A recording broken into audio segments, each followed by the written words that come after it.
రాండి కృతజ్ఞత స్తోత్రముతో రారాజు సన్నిధికి గుదము సత్ప్రభు నామము కీర్తనలం సంతోషగానము చేయుదము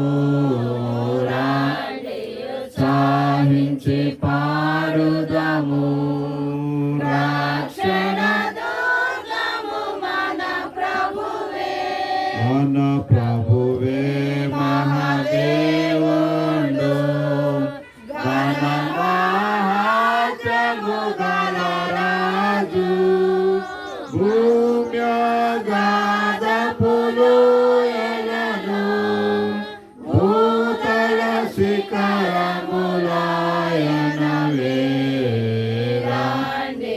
సాహించి పాడుదము రక్షణ దుర్గము మన ప్రభువే సముద్రము సృష్టించినాయనదే సత్య విహాసమే కొలి చేసే ఆయన దైవము పాలితులా ఆయన మేపెడి గొర్రెలము రాండియు సాహించి పాడుదము రక్షణ దుర్గము మన ప్రభువే ఆ ప్రభు సన్నిధి మోకరించి ఆయన ముందర మ్రోక్కెదము ఆయన మాటలు గైకొనినా అయినది మనకెంతో మేలగును రాండి ఉత్సాహించి పాడుదము రక్షణ దుర్గము మన ప్రభువే తండ్రి కుమార శుద్ధాత్మకును తగు స్తుతి మహిమలు కలుగుగాక ఆదిని ఇప్పుడు ఎల్లప్పుడు నైనట్లు యుగములు నౌను ఆమేన్ రాండి ఉత్సాహించి పాడుదము రక్షణ దుర్గము మన ప్రభువే.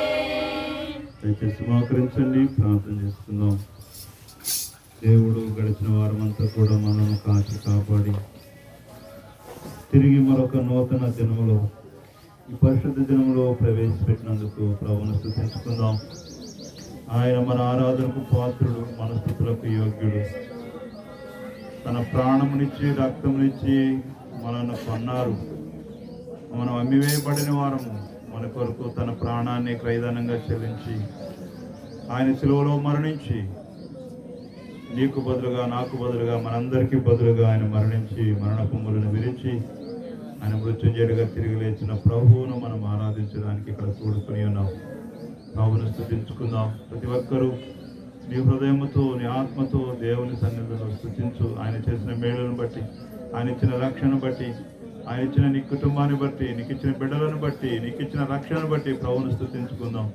నువ్వు ఇటు అర్హత యోగ్యత లేదని మీరు ప్రేమించి నాకు ఇచ్చిన గొప్ప రక్షణ కొరకాయ మీకు వందనాలు ప్రభువా, స్తోత్రాలు స్తుతులు అని దేవుని స్తుతించుకుందాం.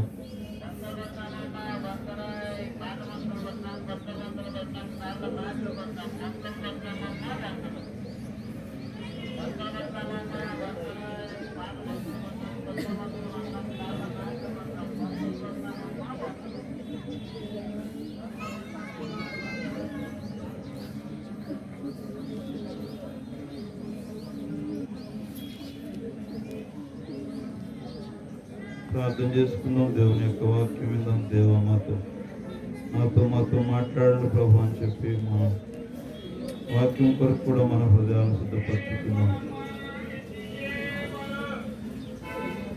మహాగణుడ మహోన్నతుడ పరిశుద్ధుడు తండ్రి, మీ ఘనమైన నామం కొరకు వందనాలు, స్తోత్రాలు ప్రభువా. 2024వ సంవత్సరము 3వ మాసము ప్రభా యొక్క 4వ వారం తీసుకుని వచ్చారు. అందుకొరకు మీకు వందనాలు, స్తోత్రాలు. మాకంటే చిన్నవారు, పెద్దవారు, ధనవంతులు, బలవంతులు ఎంతమంది ప్రభా మృతుల సంఖ్యలో ఉన్నారు. మమ్మల్ని అయితే సజీవులుగా ఉంచారు. సజీవులే కదా నిన్ను స్తుతించెదరు అంటున్నారు. ప్రభా నేను సజీవుని నిన్ను స్తుతించుతున్నాను అని భక్తులు చెప్తా ఉన్నారు. సజీవులను మేము మిమ్మల్ని ఆరాధించాలి ప్రభు, మిమ్మల్ని గణపరచాలి. దేవా మాకు ఇచ్చిన గొప్ప రక్షణను బట్టి నీకు వందనాలు, స్తోత్రాలు తండ్రి. ఎంతో మందికి లేని గొప్ప భాగ్యము మాకు మీరు ఇచ్చినందుకొరకు వందనాలు, స్తోత్రాలు. అయ్యా ఏ అర్హత లేదు, ఏ యోగ్యత లేదు నాయన నువ్వు మమ్మల్ని ప్రేమించడానికి, మా కొరకు ప్రాణం పెట్టడానికి. ఒక మంచివాడి కొరకు, ఒక నీతి మంత్రి కొరకు ఎవరైనా ప్రాణం పెట్టగలరు ప్రభా. ఏ నీతి ఏ మంచితనం లేదు నన్ను మమ్మల్ని మీరు ప్రేమించి మీరు మా కొరకు సిద్ధపరిచే గొప్ప రక్షణ కొరకే వందనాలు, స్తోత్రాలు. ఆయన ఈ కొద్దికాల సమయంలో ఆయన మీ వాక్యము కొరకు మేము కనిపెడుతూ ఉండదు. మీరు మాతో మీరే మాట్లాడమని, ఈ తర్వాత మీ ఆత్మరింపు దయచేయమని, వెనగల సేవని గ్రహించమని మీ అందరికీ దయచేయండి. అయోగ నా పాత్రను కూడా మీ చరిత్రను మరుగుపరచుకోండి. నా మాటలు ఎవరికి ప్రయోజనకరము కాదని నిరూపించారు. నీవే మాతో కూడా మాట్లాడి మయం పొందుకోమని యేసయ్య పరిశుద్ధ పరిణామను బట్టి అడుగుచున్నాం తండ్రి, ఆమేన్. దయచేసి కూర్చున్నాను.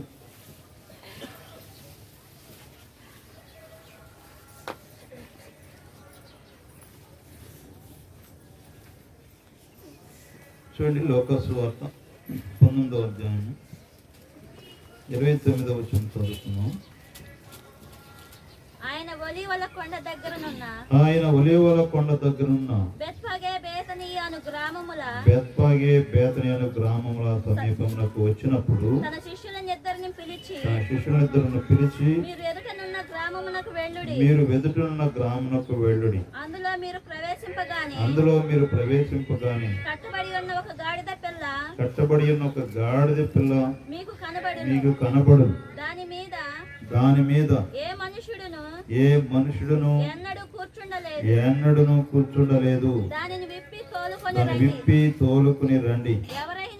ఎవరైనను దీన్ని విప్పుచున్నారని అడిగిన ఎడల ఇది ప్రభువునకు కావలసి ఉన్నదని అతనితో చెప్పుడని చెప్పి వారిని పంపెను.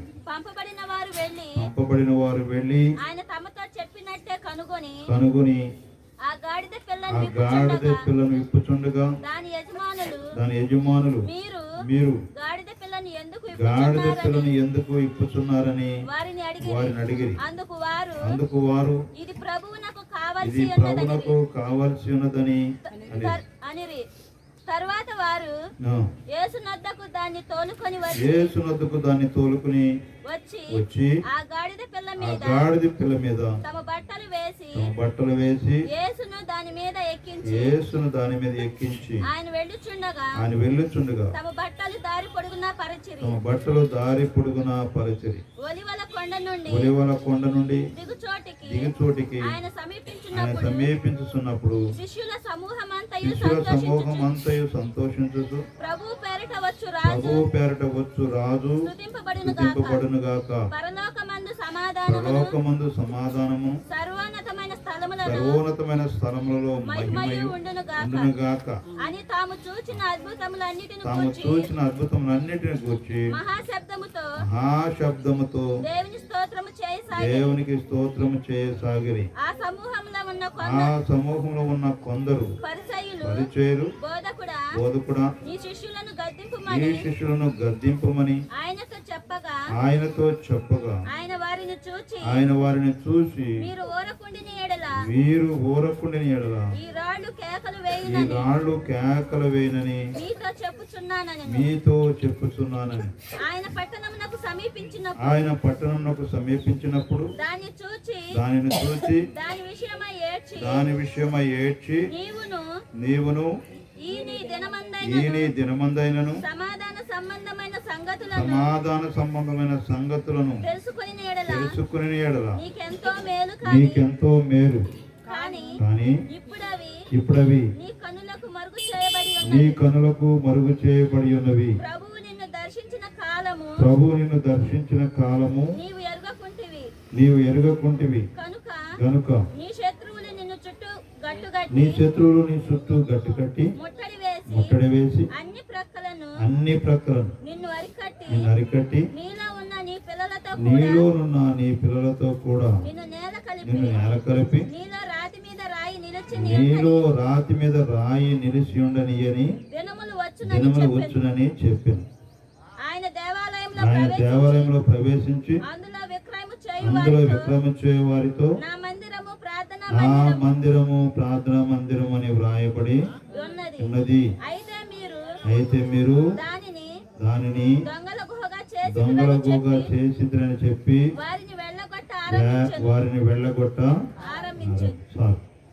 చూడండి. ఇక్కడ మనం చదవబడిన వాక్య భాగంలో యేసు ప్రభువారు శరీరధారిగా ఉన్న దినములలో ఆయన 33 సంవత్సరాలు ఈ లోకంలో జీవించారు. అయితే ఆయన సేవా జనములు పూర్తి చేసుకుని ఆయన తండ్రి వద్దకు వెళ్ళే సమయం ఆసన్నమైంది. కాబట్టి ప్రభు ఆయన లేఖనంలో చెప్పబడినట్లుగా ఆయన రాజుగా రాబోతున్నాడు. కాబట్టి ఆయన ఈ లోకంలో కూడా మరి లేఖనముల ప్రకారం జకర్యా గ్రంథంలో అక్కడ చూడండి, జకర్యా గ్రంథము 9వ అధ్యాయంలో ప్రవచించారు.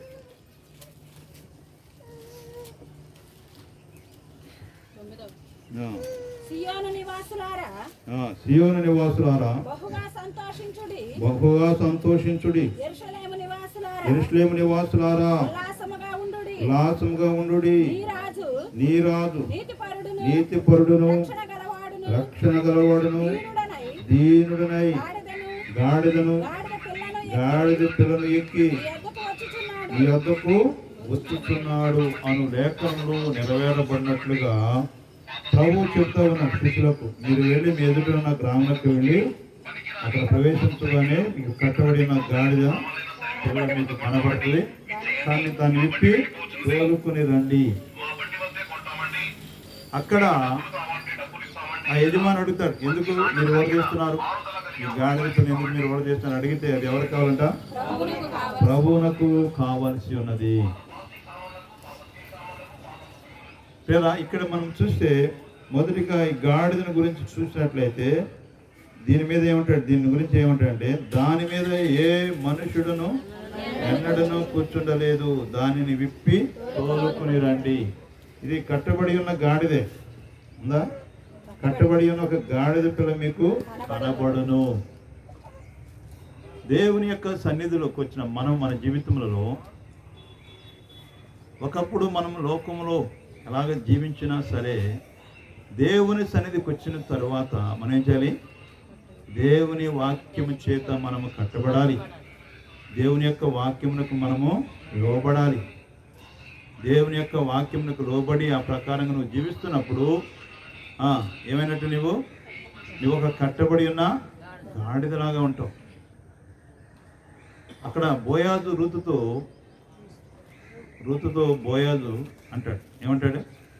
అమ్మా, నీవు ఈ పొలంలోనే ఉండు, ఈ పొలంను విడిచి వెళ్ళొద్దు, ఈ చేను విడిచి వెళ్ళొద్దు, ఎందుకంటే నిలకడగా ఉండు, వెంబడించు, నిన్ను ముట్టకూడదని యవనస్తులకు నేను అది. నీవు ఒక యొక్క పొలములో నువ్వు కట్టబడినట్లయితే, ఒక యజమాని దగ్గర కట్టబడినట్లయితే, ఒక సంఘంలో కట్టబడినట్లయితే, ఒక సహవాసుని కట్టబడినట్లయితే, అక్కడ దేవుని సేవకులైన వారు, యజమానులైన వారు నేను ఏం చేస్తారు? నీ మనస్తత్వం ఎరిగి నేను చక్కగా నడిపించడానికి తోడుగా ఉంటుందని. కాబట్టి ఇక్కడ కట్టబడి ఉన్న గాడిదను తీసుకుని రండి. కాబట్టి దేవుని సన్నిధికి వచ్చిన నీవు దేవుని యొక్క వాక్యం విని వాక్యమునకు లోబడి ఏం చేయాలి? మనము వాక్యం చేత నీవు కట్టబడాలి. వాక్యమునకు లోబడటమే అక్కడ అదేంటాడు ప్రభు కొండ మీద ప్రసంగం అంటారు, ఈయన మాటని వాటి ప్రకారం చేయవాడు బండ మీద తన ఇల్లు కట్టుకున్నా. దేవుని మాటలు వింటున్న నీవు వాక్యమునకు లోబడి వాక్యానుసారంగా నీ జీవితాన్ని దిద్దుకుని సరిచేసుకుని ఆ ప్రకారంగా నువ్వు నడుచుకుంటే నువ్వు ఒక శ్రేష్టమైన కట్టబడి ఉన్న గాడిద పిల్లవలే ఉంటావు, లేకపోతే బుద్ధిమంతులాగా బండ మీద కట్టబడినా ఇల్లు వలే ఉంటావు. ఎన్ని శోధనలు వచ్చినా, ఎన్ని శ్రమలు వచ్చినా, ఎన్ని కష్టాలు వచ్చినా కదిలే అవకాశము ఉండదు. కాబట్టి దేవుని సన్నిధికి వచ్చిన మన జీవితాలలో ఈ కట్టబడిన గాడిద వల్ల దేవుడు నిన్ను వాడుకోవాలి అంటే, దేవుడు నిన్ను దీవించాలి అంటే, దేవుడు నీతో ఉండాలి అంటే, దేవుని సందుకు వచ్చిన నీవు కట్టబడి అనుభవంలోకి రావాలి. ఒకప్పుడు పాపం కట్టులో కట్టబడి ఉన్నావు, లోకంలో కట్టబడి ఉండొచ్చు, సాతాను చేత కట్టబడి ఉండొచ్చు, సాతాను యొక్క బంధకాలను కట్టబడి ఉండొచ్చు. కానీ యేసుక్రీస్తు దగ్గరికి వచ్చిన తర్వాత ఆ కట్లన్నీ ఏమైపోయినాయి? ఆ కట్లన్నీ తెంపేశాడు దేవుడు. తెంపేసి దేవుని యొక్క సన్నిధికి వచ్చిన నీవు ఇప్పుడేం చేయాలంటే, నీవు ఒక యజమాని దగ్గర, దేవుని దగ్గర, దేవుని యొక్క సన్నిధిలో, దేవుని యొక్క వాక్యం చేత నీవు కట్టబడాలి. కట్టబడినప్పుడు కట్టబడటం అంటే ఏంటి? పరిశుద్ధత. దేవుని వాక్యం నీకు లోబడినప్పుడు ఏంటిది? నువ్వు పరిశుద్ధతను, నీతిని నువ్వు కాపాడుకున్నట్లు అవుతుంది. కట్టు లేకపోతే, కట్టులు లేనిది ఏం చేద్ది? ఒక కట్టుబాటు ఉండదు, ఒక క్రమశిక్షణ ఉండదు. కాబట్టి పేరా దేవుని సన్నిధిలో మనము ఈ గాడిదను మనం చూసినప్పుడు, ఈ గాడిద పిల్ల యజమాని దగ్గర అది ఏం చేసింది? చక్కగా కట్టబడి ఉన్నది. సరే, ఆ కట్టబడి ఉన్న గాడిదను అది ఎప్పుడు ఎన్నడూ ఎవరు కూడా దానిని కూర్చోడలేదు, దేనికి దానిని ఉపయోగించలేదు. అలాగే మన జీవితాలలో దేవునికి మనం ప్రాధాన్యత ఇవ్వాలి. దేవుని మనం మోసే గాడిదలుగా ఉండాలి. దేవుడు మన జీవితంలో ఉండాలి, దేవుడు మన హృదయంలో ఉండాలంటే మనలో పాపం ఉంటే ఆయన ఉండడు, రాడు. ఒకసారి బుల్లెట్ జాన్ గారు అని ఒక ఆయన రక్షించబడిన తర్వాత దేవుడు ఆయన స్టువర్ట్పురం అంటే అది పెద్ద దొంగలు, అక్కడ సెటిల్మెంట్ రైలు ఉంటారు అక్కడ.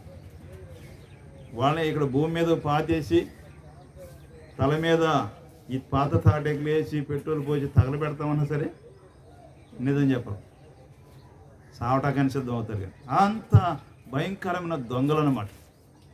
అలాంటి ప్రాంతానికి ఈయనేమో రేపల్లి దగ్గర పెనుమూడులో ఉంటారు. సరే, దేవుడు రక్షించబడిన తర్వాత చెప్పాడు, నీవు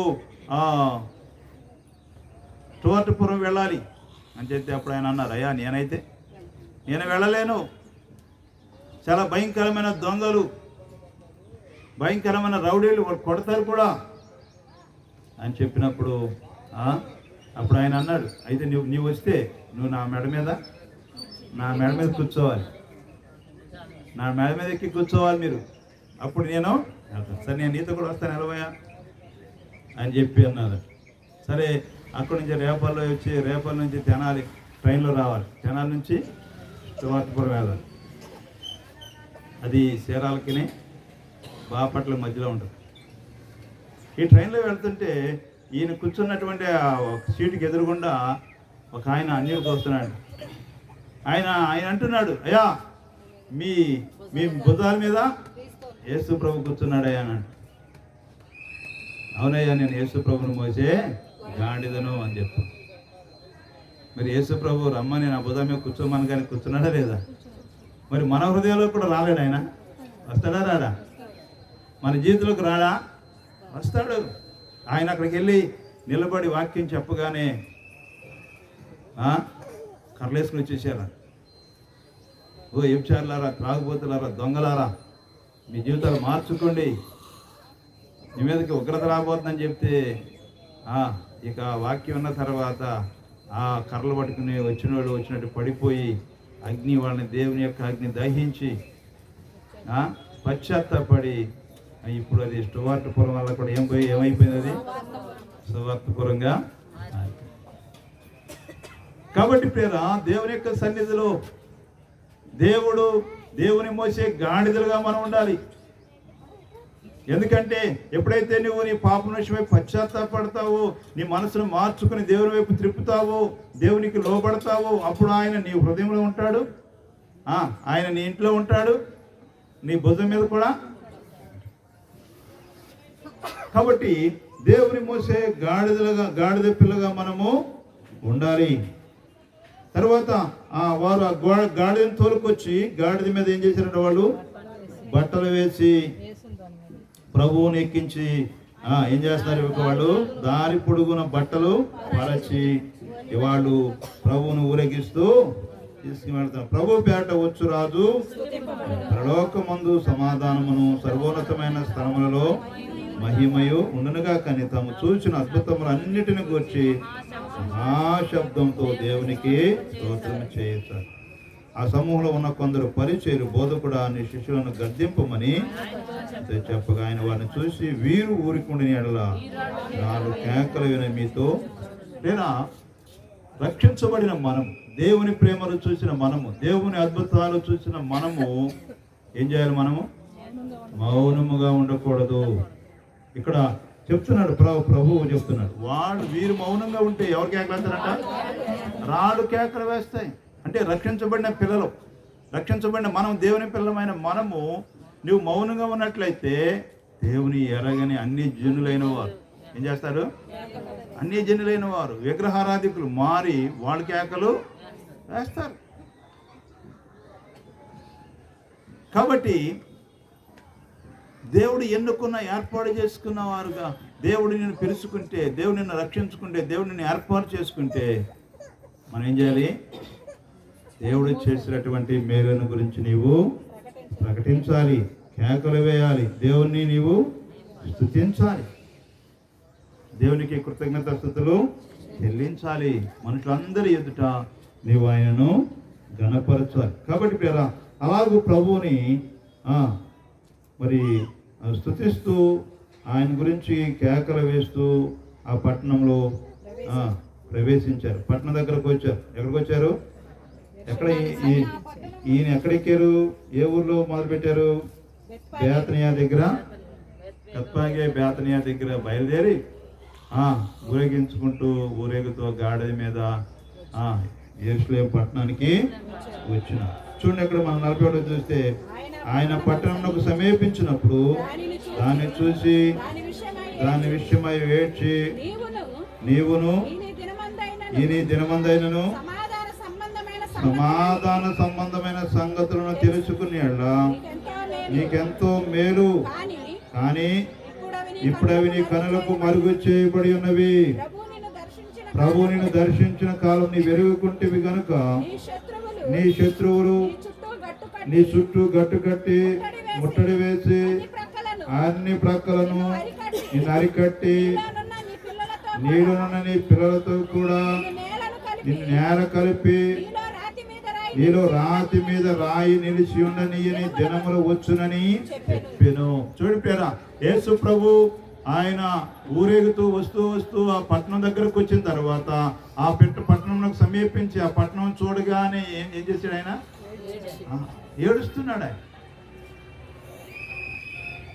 ఏడుస్తూ బాధపడుతూ దుఃఖపడుతూ ఉన్నాడు. ఏమైందండి ఆయనకి? ఆ పట్టణానికి సంభవించబోయే కీడును గురించి, నష్టాన్ని గురించి, ఆ పట్టణం ఎలా నాశనం కాబోతుందో, ఆ పట్టణంలో ప్రజలైన వారికి ఎలాంటి శ్రమ రాబోతుందో అవన్నీ కూడా ఎరిగి ఉన్నాడు. కాబట్టి ప్రభు ఆ పట్టణాన్ని చూసి ఏడుస్తూ ఉన్నాడు. అందుకన్నాడు, ఈ నీ దినమందైనా సరే సమాధాన సంబంధమైన సంగతులు తెలుసుకునే నీకెంతో, ఇప్పుడు నీ కనులకు ప్రభు నిన్ను దర్శించిన కాలం, ప్రభువు నిన్ను దర్శించిన కాలం, ప్రభువు నీతో మాట్లాడిన కాలం, ప్రభు యొక్క సువార్త నీ దగ్గరకు వచ్చిన కాలం, ప్రభు నిన్ను పిలిచిన కాలం. అక్కడ అదే అంటాడు చూడండి, మత్తయి సువార్తలో 23:37 అంటాడు, కోడి తన పిల్లలను తన రెక్కల కిందకు పిలిచినట్లుగా యెరూషలేమా యెరూషలేమా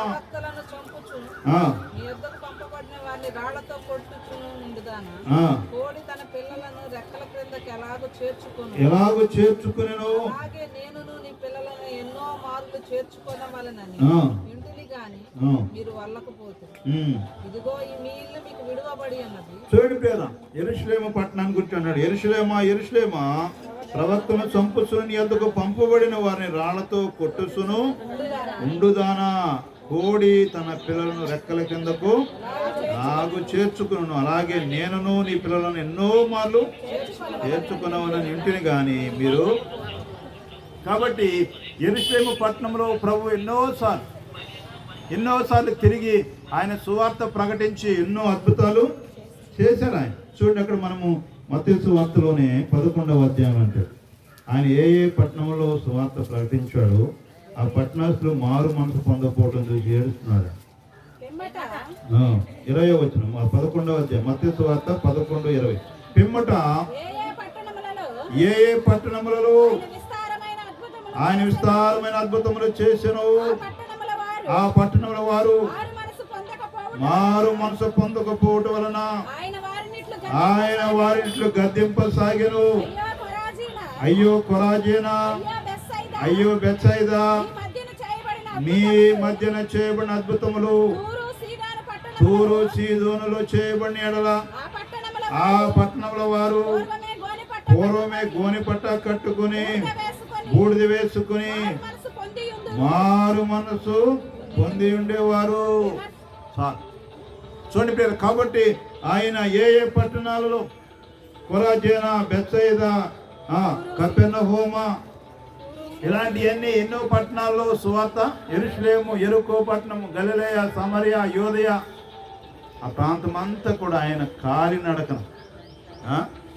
ఆయన మనకులాగా ఒకేసారి లేడు. ఆయన రోజుకొక గ్రామము వెళ్ళి ఆయనతో ఉన్న ఆ శిష్య బృందము, కొంతమంది స్త్రీలైన వారు, ధనవంతులైన వారు, వారందరూ కూడా కలిసి ఏం చేశారంట, ప్రతిరోజు వెళ్ళి సువార్త ప్రకటించి వెళ్తూ ఉన్నారు. అద్భుతాలు చేస్తున్నారు, స్వస్థతలు చేస్తూ ఉన్నారు. కానీ వారు ఏం చేయలేదంట, మారు మనసు పొందలేదు.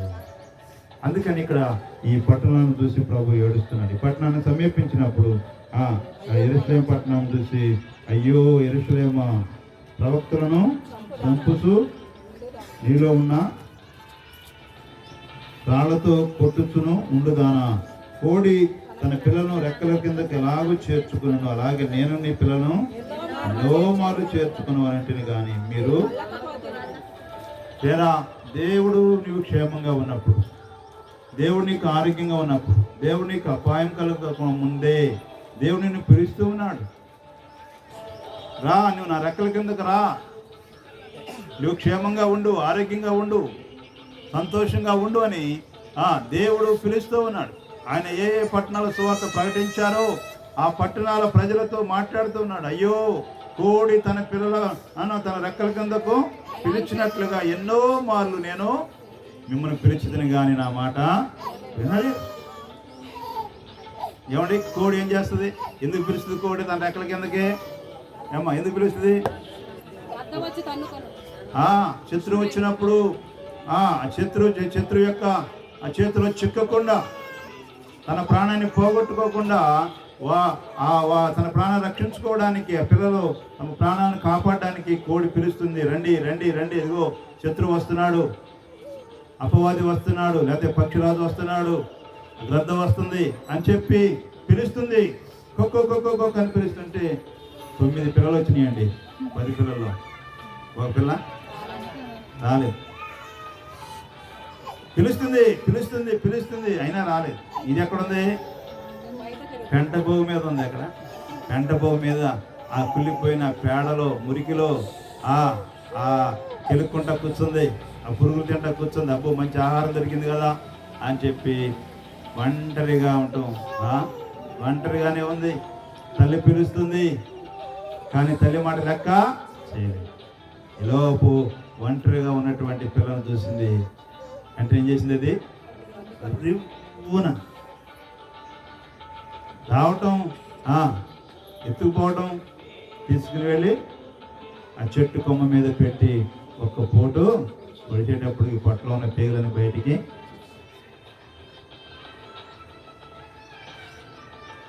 దేవుడు బలిపోయిందండి. కోడి తన పిల్లలను తన రెక్కల కిందకు పిలిచినట్లుగా ఎన్నో మార్లు నేను పిలుస్తూ వచ్చాను. కానీ 20 దినాలు అనేక మంది అయ్యా మారు మనసు పొందండి, దేవుని నమ్మండి, దేవుని సన్నిధికి రండి, దేవునికి లోబడండి అంటే ఎంత నిర్లక్ష్యంగా ఉంటున్నారండి.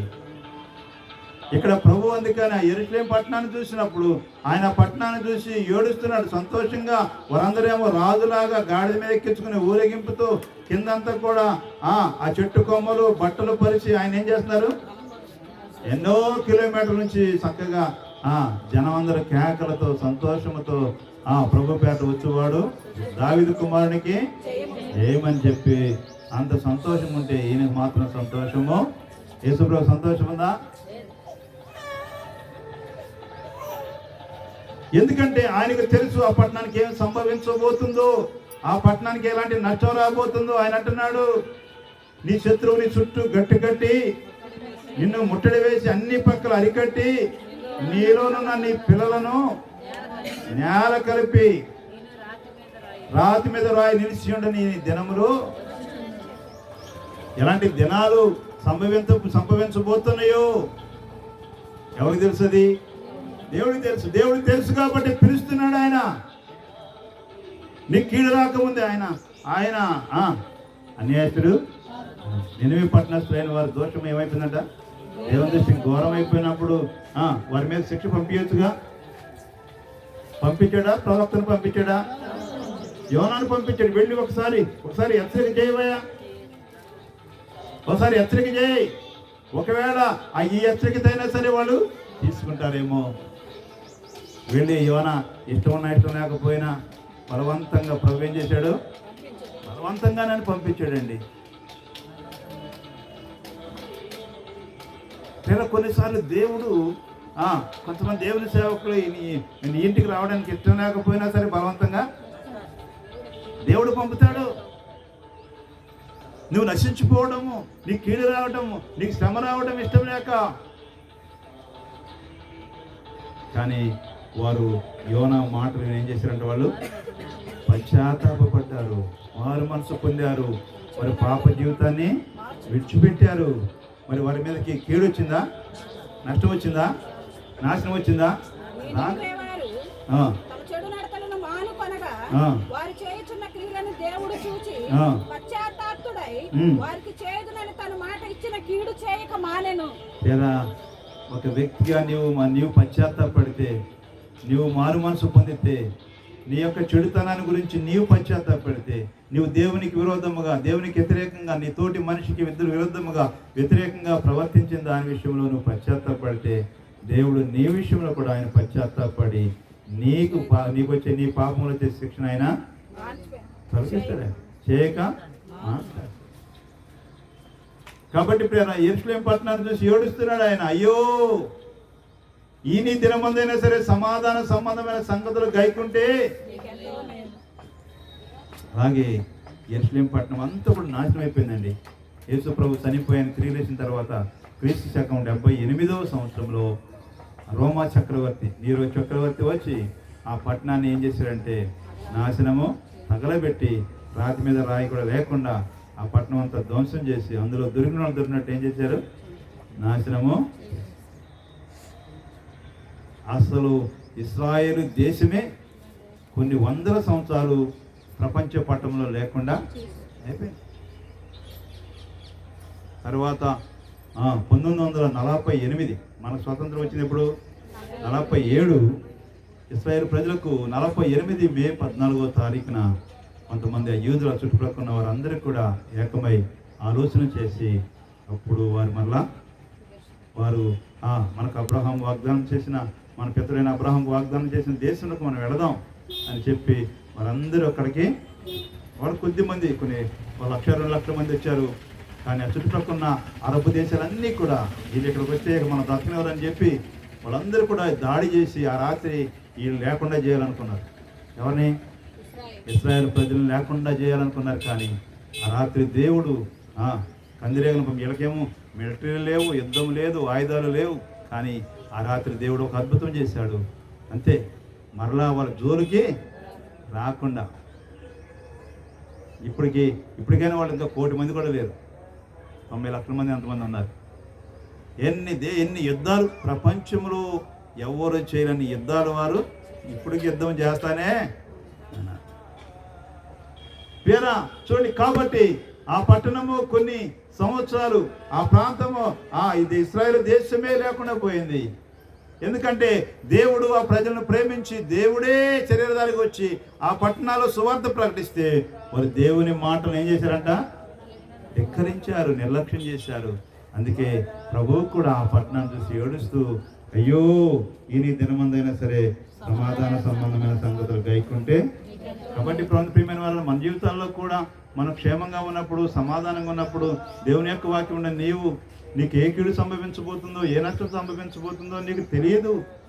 కానీ దేవుని యొక్క వాక్యం దగ్గరికి వచ్చినప్పుడు దేవుని మాటలుండ నీవు పశ్చాత్తాపడి నీ చెడు మార్గాన్ని విడిచిపెట్టి ఎక్కడ నీవు దేవునికి విరుద్ధముగా, దేవునికి వ్యతిరేకంగా ప్రవర్తిస్తున్నావో నీ ప్రవర్తన విషయంలో పశ్చాత్తాపడి దేవునితో తిరిగితే నీకు కీడు రాకుండా, నష్టం రాకుండా, నాశనం రాకుండా తప్పించుకుంటావు. కాబట్టి ప్రియరా, కానీ ఈ యెరూషలేము ప్రజలైన వారు అలాగూ పశ్చాత్తాపడిన వారిగా లేరు. కాబట్టి ఎంత నష్టం జరిగిందో. తరువాత చూడండి ప్రియరా, ఆయన 45వ వచనం, ఆయన దేవాలయంలో ప్రవేశించి అందులో విక్రయము చేయు వారితో నా మందిరము ప్రార్థనా మందిరము అని వ్రాయబడి ఉన్నది. అయితే దాని దొంగలుగా చేసిరని చెప్పి వారిని వెళ్ళగొట్ట ఆరంభించను. ప్రభు ఆయన ఊరేగింపుతో వచ్చి ఆయన ఎక్కడికి ప్రవేశించారు? దేవాలయంలో ప్రవేశించగానే అక్కడ జరుగుతున్నటువంటి వ్యాపారాలు, క్రయ విక్రయాలు, ఈ పస్కా పండుగకు ముందు ఏం చేస్తారు వాళ్ళందరూ? అక్కడందరూ కూడా తలకు గొర్రెను కొనుక్కుని పస్కా పసుపు వదిలించుకుని వెళ్తారు. కాబట్టి అక్కడంతా వ్యాపారాలు జరుగుతున్నాయి. గొర్రెలు అమ్మటం, పౌరాలు అమ్మటం. అప్పుడు ప్రభు వెళ్ళి ఒక కొరడా తీసుకుని ఆ గొర్రెలను, మేకలను అన్నిటిని కూడా తరివేసి ఆ బలాన్ని పడద్రోసి అక్కడ దొరికిన డబ్బులన్నీ ఇసిరివేసి వాళ్ళందరినీ కూడా వెళ్ళగొట్టి అంటున్నాడు, ఇది నా మందిరము, ప్రార్థనా మందిరం రాయబడి ఉంటే మీరేం చేస్తారు? దాన్ని దొంగలుగా చేస్తే. కాబట్టి పేరా దేవుని మందిరము, అది దేవుని మందిరముగా ఉండాలి. దేవుని మందిరములో దాన్ని దొంగలుగా చేయాలి. దేవుని యొక్క వాక్యం పౌలు గారు అంటున్నాడు, మీరు దేవుని ఆలయమై ఉన్నారని, దేవుని యొక్క ఆత్మ మీలో నివసించడం మీరు ఎరుగరా? ఎవడైనా దేవుని ఆలయాన్ని పాడు చేసిన, దేవుని ఆలయాన్ని పాడు చేస్తే, అంటే దేవుడు నివసించే ఆలయము, మనం మందిరం కడుతున్నాం, మనం కట్టేది ఒక 10 లక్షలు లేదా 20 లక్షలు అయి ఉండొచ్చు. కొంతమంది కోట్ల రూపాయలు పెట్టి మందిరాలు కట్టేవాళ్ళు ఉన్నారు. ఎంతో బంగారంతో లేకపోతే విలువైన వస్త్రాలతో, ఇక్కడ వరంగల్ దగ్గర, అనుకొండ దగ్గర, ప్రపంచంలో లేకపోతే ఆశకాలం చాలా పెద్దదంట, 400 కోట్లు పెట్టి కట్టేది. దేవుడు అక్కడ ఉంటాడంటావా? ఆయన ఏమంటాడు? ఆకాశము నా సింహాసనము, భూమి నా పాదపీఠము. మీరు కట్టనుద్దేశించిన ఇల్లు ఏ పాటది? అష్టకృత్యమైన ఆలయంలో నివసించువాడను కాదు, ఎవడు దీనుడై నలిగిన హృదయం గలవాడై నా మాట విని వణుకుచుండును. అదండి, ఆయన ఎంత పెద్ద మందిరాలు కట్టినా అక్కడ అందులో పడతాడా? ఆకాశమే ఆయన సింహాసనం అంటే, భూమి ఆయన ఆకాశ మహాకాశాలు పట్టజాలని వాడు. ఆయన మన కట్టే మందిరాల్లో ఉండడు. ఆయన ఏ మందిరంలో ఉంటాడంట? మన హృదయం అనే మందిరంలో ఉంటాడు. ఏ మందిరంలో పడతాడు ఆయన? ఎందుకంటే హృదయం అనేది చాలా పెద్దది. ఎంత? మన హృదయం అనే ఆలయం చాలా పెద్దది. కాబట్టి ప్రియరా, ఈ ఆలయమును పరిశుద్ధంగా ఉంచాలి, ఈ దేహాన్ని పరిశుద్ధంగా ఉంచాలి. దీనిని ఎప్పుడైతే అపవిత్రపరుస్తావో, ఎప్పుడైతే దీనిని పాపము కొరకు, చెడుతనము కొరకు నీవు దీనిని వాడతావో, అప్పుడు దేవుడు ఏం చేస్తాడు? బయటికి వెళ్ళిపోతాడు. నీ హృదయంలో ఉండడు. ఆయన నీ హృదయంలో ఉండడు.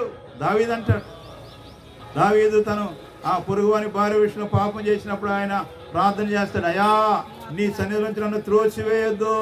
ఎక్కడి నుంచి అంట? నీ సన్నిధిని త్రోసివేయొద్దు, నీ ఆత్మ యొద్ద నుండి తీసివేయొద్దు, నీ ఆత్మ యొద్ద నుండి తీసివేయొద్దు.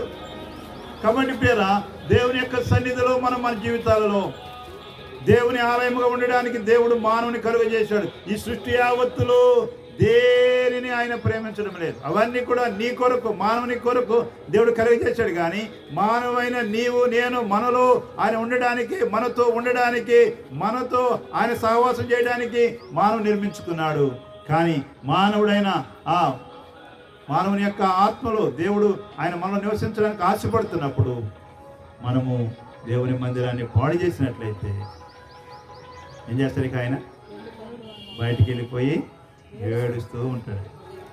ఏం చేస్తాడు? ఆయన హృదయం అనే బయట ఆయన బయటికి వెళ్ళి ఏడుస్తాడు. ఆయనక నా ఇంట్లో నుంచి నన్ను తరిమివేశారు, నా ఇంట్లో నుంచి నన్ను తోలివేశారు అని చెప్పి ఏడుస్తాడు. నిన్న మేము అక్కడ పని చేస్తూ ఉంటే నూజివేడలో పని చేస్తున్న ఒక ఆయన చెప్తా ఉన్నాడు. ఒక ఆయన ఇంట్లో అద్దెకున్నాడంట. అద్దెకుంటే ఆ ఇంటిలో కరెంటు బిల్లు ఆయన పేరు మీద మార్చుకున్నాడంట. మార్చుకున్న తర్వాత కోర్టులు వేసాడంట, ఇల్లు ఆయనకి వెళ్ళిపోయిందంట.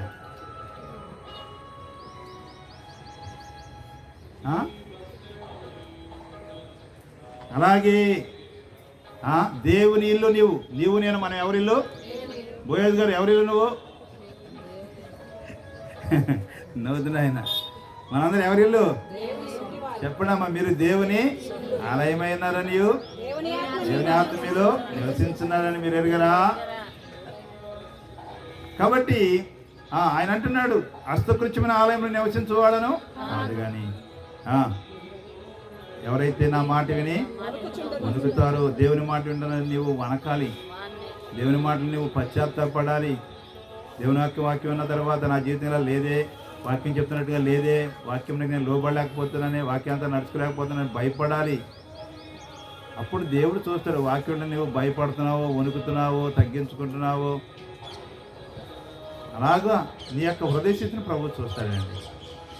అక్కడ అన్నాడు, ఎవడు దీనుడై నలిగిన హృదయం గలవాడై నా మాట విని వనకాలి, పశ్చాత్తాపడాలి, తగ్గించుకోవాలి. అవును ప్రభు, వాక్యానికి లోబడి వాక్యానుసరమైన జీవితం నాలో లేదు ప్రభు అని చెప్పి నీవు దేవునిలో పశ్చాత్తాపడి దేవునికి లోబడితే ఇలా దేవుడు నిన్ను ఏం చేస్తాడంట? ఆయన దృష్టిస్తాడు. ఆయన నీలోనికి వస్తాడు. ఆయన నీతో ఉంటాడు. ఆయన భుజాల మీద కూర్చుంటాడు. ఆయనను నీవు ఊరేగించే గాడిదిగా, ఆయన మోసే గాడిదిగా, ఆయనను మహిమపరిచే గాడిదిగా నీవు ఉంటావు. కాబట్టి ప్రభు ప్రేమ సహోదరుడా, దొంగలకు దేవుడు ప్రభు అంటున్నాడు, నా మందిరము సమస్త జనులకు అది ప్రార్థనా మందిరం ఉండాలి, కానీ మీరు దానిని దొంగల గుహగా, కాబట్టి దొంగల గుహగా చేసావా? నీ హృదయంలో, నా హృదయం, మన హృదయాల్లో దేవుడు ఉండడానికి అనుకూలమైన స్థితిలో ఉన్నదా? అయితే దేవుని యొక్క ఆత్మను నువ్వు బయటికి నెట్టివేసావా? దావీదు అన్నట్లుగా, దేవా నీ సన్నిధిని త్రోసివేయద్దయ్యా, నీ ఆత్మను యొద్ద నుండి తీసివేయొద్దు అని చెప్పి అలా పశ్చాత్తాపడి ప్రార్థన చేసుకున్నాడు. కానీ అలాగే దేవుని సన్నిధిలో ఒకవేళ నీవు దేవుని ఆత్మను బయటికి పంపించేసేవేమో. నీవు దేవుని యొక్క ఆత్మను దేవుడు ఉండవలసిన ఆలయంలో దేవుని కాకుండా అపవిత్రత, మురికి, ఇలాంటి చెత్త చెదారం తీసుకొచ్చి రాబో దినాలను అపవిత్రమైనవి మందిరంలో నిలబెడతారంట. అంత్యక్రీస్తు ఏమవుతాడు? ఇక ఈ స్క్రీన్లో వచ్చినాయి కదా, ఈ అంత్యక్రీస్తు ఫోటో ఎక్కడ ఉంటుంది? మందిరంలో. అలాంటి అపవిత్రమైన వస్తువు నిలబడినప్పుడు అప్పుడు మీరు గ్రహించండి అని దేవుని యొక్క వాక్యము చెప్తుంది. కాబట్టి ఇప్పుడు ప్రియమైన సహోదరి సహోదరుడా, యేసు ప్రభు ఆ యెరూషలేము పట్టణంలో ఎంతో సంతోషంతో ఆ గాడిద మీద ఊరేగుతూ గణపరుస్తూ వస్తున్నాడు. కానీ తన హృదయం మాత్రం ఎంతో బాధ ఉంది. ఆయన ఏ పట్టణాలలో ఆయన సువార్త ప్రకటించారో వారందరూ మారు మనసు పొందకపోవటం వలన మారు మనసు పొందితే ఎలాంటి అపాయం తప్పించుకుంటారు, ఎలాంటి మరణం తప్పించుకుంటారు, నిత్య మరణము తప్పించుకుంటారు, కీడు తప్పించుకుంటారు, అకాల మరణం తప్పించుకుంటారు, ఎంతో క్షేమమును కలిగి ఉంటారు. కానీ ఇలా కొంతమంది దేవుని మాట వినకపోవటం వలన, దేవుని మాటకు లోపడకపోవటం వలన, ఇంకా నీవు పాపానికి చోటు ఇవ్వటం వలన నీ జీవితంలో ఎంత నష్టమో, మారు మనసు పొందగి దేవుని యొక్క వాక్యం లోపడకపోతే ఎంత నష్టం తెచ్చిపెట్టుకుంటావు. ఇప్పటికైనా సరే ప్రభు ఆయన సువార్త వింటూ కూడా నువ్వు లోపడకపోవటం వలన ప్రభు ఏడుస్తున్నాడు. అయ్యో అయ్యో, ఈ పట్టణానికి ఏం సంభవించబోతుందంటే ఒక రోజున శత్రువు వచ్చి చుట్టూ గట్టి కట్టి ముట్టడి వేసి అన్ని ప్రక్కల అరికట్టి నీలో రాతి మీద రాయి నిలిచిండకుండా నీలో ఉన్న నీ పిల్లలను కూడా ఏం చేస్తాడంట. కాబట్టి ప్రేమ దేవుని సన్నిధిలో నీవు దేవునికి లోబడితే, దేవుని మాట వింటున్నా నీవు పశ్చాత్తాపడి వాక్యంలో పడి నీవు అనిత్య రక్షణ పొందుకుంటే లేదా మన జీవితంలో మన తర్వాత మన పిల్లలను కూడా దేవుడు ఆశీర్వదకరముగా ప్రార్థన చేస్తాడు. ప్రార్థన చేసుకున్న పేరు ఒక నిమిషం దేవుని సన్నిధిలో